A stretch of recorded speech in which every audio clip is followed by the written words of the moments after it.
Hello everyone, welcome back to my channel. Today in this video I'm going to show you how to insert background picture behind the text in Microsoft Excel file. So let's begin our video.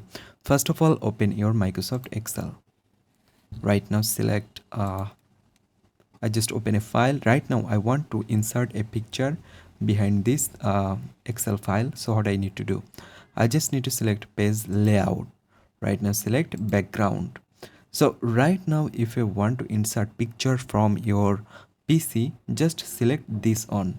But if you want to insert some picture uh, from internet, you just need to go on here and search your picture.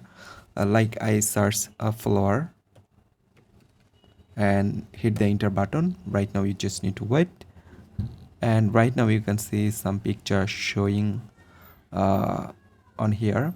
So you can select any picture from here. So I simply select this on, then select insert. Right now you just need to wait a couple of moments. So here you can see it's loading. After that you can see the picture already inserted to your Microsoft Excel file. So in this way you can very easily insert a background picture on Microsoft Excel. So I hope you can understand. Thanks for watching this video.